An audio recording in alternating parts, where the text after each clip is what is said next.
नमस्कार छात्रों, आपका अपने YouTube channel AGM study point पर स्वागत है। आइए आज हम लोग क्लास 10th के फिजिक्स का पहला अध्याय प्रकाश का परावर्तन को पढ़ते हैं। आइए देखते हैं पहला चैप्टर क्या कहता है। यही है प्रकाश का परावर्तन।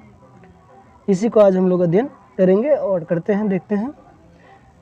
कह रहा है इसमें कि प्रकाश से संबंधित कुछ मुख्य तथ्य जिसकी जानकारी आपको पिछले वर्गों में हो चुकी है तथा जिनका उपयोग आपको इस अध्याय और अगले 2 अध्यायों में करना है, वो निम्नलिखित है। तो सबसे पहले प्रकाश का परावर्तन जो होता है वो होता क्या है। प्रकाश का परावर्तन की अगर बात करें, यहाँ देखिएगा, तो ये प्रकाश का परावर्तन है। तो जब किसी वस्तु से प्रकाश टकरा कर लौटता है तो उसे हम लोग प्रकाश का परावर्तन कहते हैं। जैसे मान लीजिए कोई वस्तु है, ये यहाँ से सूर्य की प्रकाश आती है, ये यहाँ से टकराने के बाद फिर जो लौट जाती है, तो इसी को हम लोग प्रकाश का परावर्तन कहते हैं। आइए हम लोग अध्याय को देखते हैं क्या कहता है। अध्याय में कहता है प्रकाश से संबंधित। चलिए, तो अब पहला जो है इसमें देखिए 1 नंबर में यहाँ पे देखिए, प्रकाश और उसके स्रोत वस्तुओं को देखने के लिए आँख के अतिरिक्त प्रकाश का होना भी आवश्यक है। अंधकार में हम कुछ भी नहीं देख पाते हैं, अतः प्रकाश वह कारक है जिसकी सहायता से हम वस्तुओं को देखते हैं। वास्तव में प्रकाश जब वस्तुओं से टकराकर हमारी आंखों तक पहुंचता है तब हम वस्तुओं को देख पाते हैं। सही बात है। जब तक प्रकाश किसी वस्तु पे नहीं पड़ेगा और उस वस्तु से टकराकर हमारे आंखों तक नहीं पहुंचेगा तो हम लोग वस्तु को नहीं देख पाएंगे। तो इसीलिए कहा गया कि प्रकाश है क्या। प्रकाश वह कारक है जिसकी सहायता से हम किसी वस्तु को देखते हैं, है ना आसान। आइए आगे देखते हैं। जिस वस्तु से प्रकाश निकलता है उसे प्रकाश का स्रोत कहा जाता है। कुछ प्रकाश स्रोत प्राकृतिक हैं और कुछ मानव निर्मित हैं। सूर्य, तारे आदि प्रकाश के प्राकृतिक स्रोत हैं। इनमें सूर्य हम पृथ्वीवासियों के लिए प्रकाश का सबसे बड़ा स्रोत है। बिजली का जलता बल्ब, ट्यूब, मोमबत्ती, लैंप, लालटेन, दिया आदि प्रकाश के मानव निर्मित स्रोत हैं। तो सबसे पहले हम जिस वस्तु से हमें प्रकाश प्राप्त होती है, चाहे वो दिया हो, डिबिया हो, मोमबत्ती हो, लालटेन हो, तो ये सारे के सारे जो है वो प्रकाश का स्रोत है। दिया हो गया, लैंप हो गया, मोमबत्ती हो गया। तो इनमें प्रकाश के स्रोत को भी 2 भाग में बांटा गया। तो कुछ प्राकृतिक स्रोत है और कुछ मानव निर्मित स्रोत है। तो प्राकृतिक स्रोत की अगर हम बात करें तो वो है सूर्य हो गया, तारे हो गया। तो ये सब चीज ये सब प्राकृतिक स्रोत हैं। जबकि लैंप, लालटेन, दिया, मोमबत्ती, ट्यूब, बल्ब, ये सब जो है मानव निर्मित स्रोत हैं। आइए इसके बाद हम लोग देखते हैं क्या कहता है। प्रकाश के जितने भी स्रोत हैं उनमें अन्य प्रकार की विभिन्न ऊर्जाओं को प्रकाश में बदला जाता है। जैसे अगर हम बात करें लालटेन की अगर बात करें, लालटेन और लैंप में तेल में संचित रासायनिक ऊर्जा को प्रकाश ऊर्जा में बदला जाता है। ठीक है। इसी प्रकार बिजली के बल्ब और टॉर्च में विद्युत ऊर्जा को प्रकाश ऊर्जा में बदला जाता है। इस प्रकार हम पाते हैं कि ऊर्जा के विभिन्न रूपों से प्रकाश की प्राप्ति होती है। अतः प्रकाश एक प्रकार की ऊर्जा है। प्रकाश क्या है? एक प्रकार की ऊर्जा है। ऐसे प्रकाश की हम परिभाषा की अगर बात करें तो 2 टाइप का। प्रकाश वह कारक है जिसकी सहायता से हम किसी वस्तु को देखते हैं। दूसरा ये भी कह सकते हैं प्रकाश एक प्रकार की ऊर्जा है। आइए इसको थोड़ा आगे बढ़ाते देखते हैं।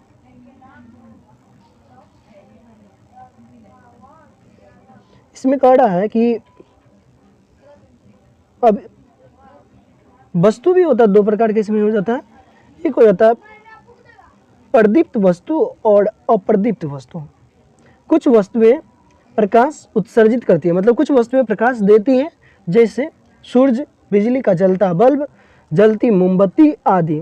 वे वस्तुएं जो प्रकाश उत्सर्जित करती है उसे प्रदीप्त या दीप्तमान वस्तुएं कहते हैं या कहलाती है।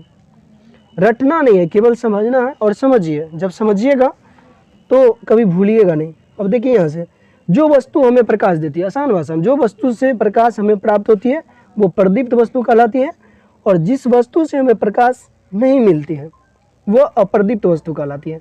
अब जैसे कि अगर बात करें तो प्रदीप्त वस्तु में जो हो गया, सूर्य हो गया जहाँ से हमें प्रकाश मिलती है, बिजली हो गया, बिजली का जलता बल्ब हो गया, मोमबत्ती हो गई, तो ये सब जो है मतलब जिनसे हमें प्रकाश मिलती है तो ये प्रदीप्त वस्तु हो जाती है। और जिससे हमें प्रकाश नहीं मिलती है, जैसे टेबल से प्रकाश मिलती है, नहीं मिलती, कुर्सी से नहीं मिलती है, पुस्तक से नहीं मिलती है, पौधे से नहीं मिलती है, तो ये सब जो वस्तुएं हैं ये सब हो गया अप्रदीप्त वस्तु, ये सब अप्रदीप्त वस्तु हो गया। आइए देखते हैं अगला। अब आप लोगों को लग रहा होगा कि जिस वस्तु में प्रकाश होती है वही वस्तु हम लोगों को दिखाई दे सकती है, जबकि जिसमें प्रकाश नहीं होती वो दिखाई नहीं देती है। ऐसा नहीं है। जिस वस्तु में प्रकाश होती है उस वस्तु का प्रकाश जब अप्रदीप्त वस्तु पे पड़ती है, मतलब जिसमें प्रकाश नहीं होती उस वस्तु पे पड़ती है, तब हम वो वस्तु को देख पाते हैं। तब देखिए यहाँ पे कड़ा, जब किसी प्रदीप्त वस्तु से निकला प्रकाश किसी अप्रदीप्त, ठीक है ना, किसी अप्रदीप्त वस्तु से टकराकर हमारी आंखों तक पहुंचता है, तब हम उस अप्रदीप्त वस्तु को देख पाते हैं। उदाहरण के लिए चंद्रमा का अपना प्रकाश। आप लोगों को लग रहा होगा कि जिस वस्तु में प्रकाश होती है वही वस्तु को हम लोग देख पाते हैं। ऐसा नहीं है। जिस वस्तु में प्रकाश नहीं होती वो वस्तु को भी हम लोग देखते हैं कि नहीं देखते। जैसे ब्लैक बोर्ड हो गया, बेंच हो गया, टेबल हो गया, मकान हो गया, इन सब में प्रकाश नहीं है, फिर भी हम लोग उस वस्तु को देख पाते हैं। तो कैसे देख पाते हैं? जब उस वस्तु पे सूर्य का प्रकाश पड़ता है तब हम उस वस्तु को देख पाते हैं। अब देखिए वही बात कर रहा है इसमें, जब प्रकाश है ना, जब किसी प्रदीप्त वस्तु से निकला प्रकाश किसी अप्रदीप्त वस्तु से टकराकर हमारे आंखों तक पहुंचता है, तभी हम उस अप्रदीप्त वस्तु को देख पाते हैं। उदाहरण के लिए चंद्रमा का अपना प्रकाश नहीं होता है, वह अप्रदीप्त है। जब सूर्य से प्रकाश चंद्रमा पर पहुंचता है और उस प्रकाश का कुछ भाग परावर्तित होकर हम तक पहुंचता है, तभी हम चंद्रमा को देख पाते हैं। अतः चांदनी, चंद्रमा से आता प्रकाश वास्तव में सूर्य का परावर्तित प्रकाश है। समझ रहे ना?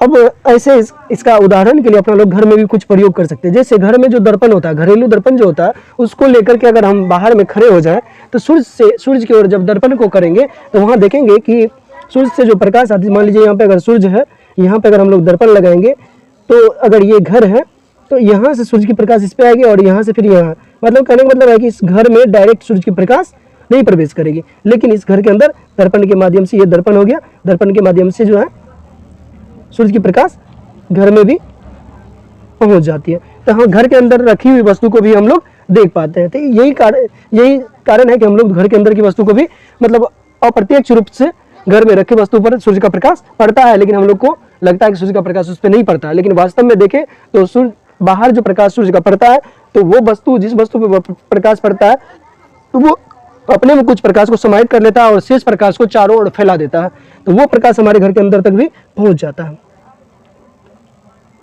आइए देखते हैं आगे। कह रहा है कि प्रकाश जब सूक्ष्म कणों पर पड़ता है तो वे कण उन पर पड़ने वाले प्रकाश की कुछ ऊर्जा को अवशोषित कर फिर उसे चारों ओर विकिरित करते हैं। इस प्रक्रिया को प्रकीर्णन कहते हैं। अब देखिए इसको आसान भाषा में अगर हम लोग कहें तो, मतलब प्रकाश के प्रकीर्णन की अगर बात करें तो प्रकीर्णन मतलब जब सूर्य की प्रकाश आती है, किसी वस्तु पे पड़ती है, तो वस्तु कुछ प्रकाश को अपने में समाहित कर लेते हैं और शेष प्रकाश को सभी और चारों दिशाओं में फैला देता है। इसी घटना को हम लोग प्रकाश का प्रकीर्णन कहते हैं। अब समझिए कि इसे रटने की बात नहीं, इसको समझिए। जब सूर्य की प्रकाश किसी वस्तु पे पड़ता है तो वह वस्तु सूर्य के प्रकाश के कुछ भाग को अपने में समाहित कर लेते हैं और शेष भाग को चारों ओर फैला देता है। इसी घटना को हम लोग प्रकाश का प्रकीर्णन कहते हैं। आइए आगे देखते हैं। इसी प्रकीर्णित प्रकाश के कारण हम दिन में ऐसी वस्तु को भी देख पाते हैं जिस पर सूर्य का प्रकाश सीधे नहीं पड़ता। इससे पहले आप लोग को बता चुके थे। घर के अंदर देखते होंगे कि सूर्य का प्रकाश डायरेक्ट नहीं पहुंचता है, लेकिन घर में रखी वस्तुओं को भी हम लोग देख पाते हैं। तो कैसे? अप्रत्यक्ष रूप से सूर्य का प्रकाश उस वस्तु तक भी पहुंचता है। आइए देखते हैं आगे क्या कहता है। आगे कर रहा है 3 नंबर में, प्रकाश की किरणें किसी प्रदीप्त पदार्थ जैसे मोमबत्ती की लौ या बिजली के जलते बल्ब से प्रकाश सरल रेखा में सीधी दिशाओं में जाता है। एक सरल रेखा पर चलने वाली प्रकाश को प्रकाश का किरण कहते हैं। तो सीधी दिशा में चलने वाली प्रकाश को, मान लीजिए ये है प्रकाश, यहाँ सीधी दिशा में जो चल रही है, इसी को हम लोग क्या कहते हैं? किरण कहते हैं, प्रकाश की किरण कहते हैं। आइए आगे देखते हैं और क्या कहता है। अब देखिए, चित्र में सरल रेखा पर तीर का चिन्ह वह दिशा बताता है जिसमें प्रकाश चलता है। और अभी बताया ना आप लोगों को, तीर है ये, तो इधर अगर एरो पड़ा हुआ तो इसका मतलब है कि प्रकाश इधर की ओर जा रहा है। प्रकाश की किरणों के समूह को, अब एक किरण है, इसके इसी प्रकार के दूसरा किरण हो गया, इसी प्रकार से तीसरा किरण हो गया, तो ये किरणों के जो समूह होता है उसी को हम लोग प्रकाश का किरणपुंज कहते हैं। मुख्यतः किरणपुंज 3 प्रकार के होते हैं, अपसारी किरणपुंज, समांतर किरणपुंज और अभिसारी किरणपुंज। आइए हम लोग और इसका अध्ययन करते हैं। अपसारी किरणपुंज किसे कहते हैं? अपसारी किरणपुंज, इस प्रकार के किरणपुंज में प्रकाश की किरणें एक बिंदु स्रोत से निकलकर फैलती चली जाती है। मान लीजिए ये कोई बिंदु है, यहाँ से सारा प्रकाश निकलती है और ये फैलती चली जाती है। एक बिंदु से मतलब ये सभी दिशाओं में जा रही है। तो जब सभी दिशाओं में जा रहा है, मतलब एक बिंदु से जब प्रकाश फैलता चला जाए तो उसे हम लोग अपसारी किरणपुंज कहेंगे। और एक दूसरे के जब समांतर चले, आगे चल करके पढ़ते हैं हम लोग। अब आइए देखते हैं समांतर किरणपुंज। और ऐसे किरणपुंज में प्रकाश की किरणें एक दूसरे के समांतर होती है। बहुत अधिक दूरी पर स्थित प्रकाश स्रोत से आते किरणपुंज को समांतर किरणपुंज माना जाता है। जैसे अब ये प्रकाश की किरण जो होती है, अब देखिए ये चल रही है, ये चल रही है, ये चल रही है, तो आप देख रहे हैं कि तीनों का तीनों एक ही दिशा में चले और एक दूसरे के समांतर चल रहे हैं। तो जब एक दूसरे के समांतर चले प्रकाश, तो उसे हम लोग समांतर किरणपुंज कहेंगे। एक दूसरे के समांतर चले तो उसे हम लोग समांतर प्रकाश के किरणपुंज कहेंगे। आइए अगला देखते हैं क्या कहता है। आइए देखिए, चित्र भी दिया हुआ है। अपसारी किरणपुंज, देखिए यहाँ पे अपसारी एक बिंदु पर आकर के, एक बिंदु से निकल करके भाग रहा है, ये एक बिंदु से निकल करके चलते भाग गया, तो अपसारी हो गया। एक दूसरे के समांतर चला तो ये हो गया समांतर। और एक बिंदु पर जब आकर के मिला, ये सब एक बिंदु पर आकर के मिल रहा है, तो जब एक बिंदु पर आकर के मिलेगा तो ये अभिसारी हो जाएगा। तो अब इसे समझिए कि याद करने की जरूरत है, केवल समझने की जरूरत है ना। अभिसारी इस प्रकार के किरणपुंज में प्रकाश की किरणें एक बिंदु पर आकर मिलती है या मिलती हुई प्रतीत होती है। अतः ऐसे किरणपुंज में किरणों के बीच की दूरी घटती जाती है। बताया ना अभी कि एक बिंदु पर आकर के मिले तो अभिसारी किरणपुंज, एक दूसरे के समांतर चले अपसारी किरणपुंज, और एक बिंदु से निकलती चली जाए तो अपसारी किरणपुंज। आइए अगला आइए अब देखते हैं हम लोग पारदर्शी, पारभासी और अपारदर्शी पदार्थ को। वे पदार्थ जिनसे होकर प्रकाश आसानी से पार कर जाता है पारदर्शी पदार्थ कहलाता है। ठीक है, कांच, पानी, हवा, इनसे होकर प्रकाश आसानी से गुजर जाता है, तो ऐसे पदार्थ पारदर्शी पदार्थ कहलाता है। पारदर्शी पदार्थ हैं वे पदार्थ जो उन पर पड़ने वाली प्रकाश के एक छोटे से भाग को ही अपने में से होकर जाने देते हैं, पारभासी पदार्थ कहलाते हैं। जैसे घिसा हुआ कांच, तेल लगा कागज, बैलून, रबड़, आंख के पलक, टेनिस पेपर, चर्म, रक्त, दूध, घना धुआं, हल्के बादल, कुहासा। इसके अतिरिक्त भी आप लोग देख सकते हैं कि एक्सरे पेपर जो होता है, जो हड्डी आड़ जो टूटता है तो उसमें जो एक्सरे करते हैं हम लोग डॉक्टर के पास जा करके, तो वो एक्सरे पेपर भी इसी के अंतर्गत आता है, पारभासी के अंतर्गत आता है। क्योंकि उसके अंतर्गत भी अगर हम लोग टॉर्च जलाए या फिर सूरज के प्रकाश के सामने रखे तो उस होकर के प्रकाश के कुछ ही अंश गुजर पाता है। तो पारभासी, अपारभासी, पारदर्शी। पारदर्शी जिनसे होकर प्रकाश गुजर जाए, पारभासी जिनसे होकर प्रकाश के कुछ ही अंश गुजर पाए, और अपारदर्शी जिनसे होकर के प्रकाश के कुछ भी अंश नहीं गुजर सके, मतलब प्रकाश के कुछ भी अंश नहीं गुजरे, अपारदर्शी पदार्थ कहलाएंगे। जैसे लकड़ी, लोहा, पत्थर, अलकतरा आदि, तो ये सब जो है अपारदर्शी पदार्थ होंगे। एक बार फिर से बता देते हैं, पारदर्शी जिनसे होकर प्रकाश गुजर जाए, अपारदर्शी जिनसे होकर प्रकाश न गुजरे, पारभासी जिनसे होकर प्रकाश के कुछ ही अंश गुजरे। बस इतना ही है, रटिए नहीं, समझिए। प्रकाश का परावर्तन किसे कहते हैं? तो प्रकाश का परावर्तन का अगर बात करें तो इससे पहले हम लोग वैसे वीडियो के शुरू में ही कर चुके हैं। प्रकाश के किसी वस्तु से टकरा कर लौटने को प्रकाश का परावर्तन कहते हैं। अब देख लीजिए कि कोई वस्तु है, जैसे मान लीजिए ये एक वस्तु है, मान लीजिए ये एक वस्तु है और यहाँ से प्रकाश हम लोग छोड़े तो ये प्रकाश यहाँ आई और यहाँ से लौट गई, तो ये जो प्रकाश यहाँ से लौटी इसी को हम लोग प्रकाश का परावर्तन कहते हैं। आइए देखते हैं आगे, परावर्तन के नियम को हम लोग पढ़ते हैं। देखिए, प्रकाश की किरण किसी सतह पर पड़कर जिन नियमों का पालन करते हैं वे उस सतह से परावर्तित होती है, उन नियमों को प्रकाश के नियम परावर्तन के नियम कहते हैं, प्रकाश के परावर्तन के नियम कहते हैं। इन नियमों को समझने के लिए कुछ पदों की व्याख्या आवश्यक है, आइए हम लोग उसको भी देखते हैं। तो सबसे पहले प्रकाश के परावर्तन के नियम कहते किसे थे? प्रकाश किसी सतह से टकरा कर लौटने की घटना में जिस नियम का पालन करते हैं उसी को हम लोग प्रकाश के परावर्तन के नियम कहते हैं। आइए देखते हैं। आपतित किरण, किसी सतह पर पड़ने वाली किरण को आपतित किरण कहते हैं। समझ रहे हैं आप लोग? किसी सतह पर जो प्रकाश की किरण पड़ती है उसे आपतित किरण कहते हैं। इसको हम लोग एक बार फिर समझ लेंगे। आपतन बिंदु, किसी सतह पर जिस बिंदु पर किरण आपतित किरण टकराती है, जिस बिंदु पर आपतित किरण पड़ती है उसी बिंदु को हम लोग आपतन बिंदु कहते हैं। परावर्तित किरण, जिस माध्यम में चलकर आपतित किरण सतह पर आती है उसी माध्यम में लौट गई किरण को परावर्तित किरण कहते हैं। अब ऐसे समझिए कि जब प्रकाश की किरण किसी सतह पर पड़ती है और सतह पर पड़ने के बाद फिर उसी माध्यम में जो लौटती है उसी को हम लोग परावर्तित किरण कहते हैं। अब देखिए अभिलंब क्या कहता है? अभिलंब हो गया किसी समतल सतह के किसी बिंदु पर खींचे हुए लंब को उस बिंदु पर अभिलंब कहते हैं। इसके बाद करें आपतन कोण। आपतन कोण, अब आपतन कोण की अगर बात करें तो वो होता है आपतित किरण और अभिलंब के बीच जो कोण बनता है उसे हम लोग आपतन कोण कहते हैं। आइए आगे देखते हैं। ये आपतित किरण हो गया, आपतित किरण, और ये परावर्तित किरण है, परावर्तित किरण, और ये अभिलंब है, अभिलंब, ये दर्पण है।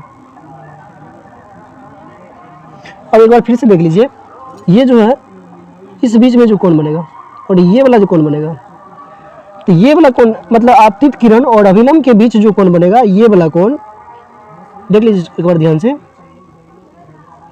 मतलब ये हो गया अभिलंब, ये हो गया परावर्तित किरण, ये हो गया दर्पण। तो ये इस रेखा और इस रेखा के बीच जो कोण बनेगा मतलब आपतित किरण और अभिलंब के बीच जो ये वाला कोण बनेगा इसे हम लोग आपतन कोण कहते हैं। और ये वाला कोण मतलब परावर्तित किरण और अभिलंब के बीच जो कोण बनेगा इसे हम लोग परावर्तन कोण कहेंगे, परावर्तन कोण। तो एक बार फिर से इसको देख लीजिए। आपतित किरण मतलब ये वाला किरण किसी वस्तु पे आकर के टकराई, इसे हम आपतित किरण कहते हैं। फिर यही किरण यहाँ से लौट गई, इसे हम लोग परावर्तित किरण कहते हैं। इसके बीच में जो लंब है इसी को हम लोग अभिलंब कहते हैं। अब देखिए एक बार इनके बीच में फिर से समझ लीजिए, इनके बीच में जो कोण बनता है ये आपतन कोण हो गया, और ये वाला कोण जो बनता है परावर्तित किरण इस किरण और इनके बीच में, तो ये हो गया परावर्तन कोण। यही था, आज इतना ही रहने दीजिए, आगे अगले दिन हम लोग करेंगे। वीडियो देखने के लिए आप सबों का धन्यवाद।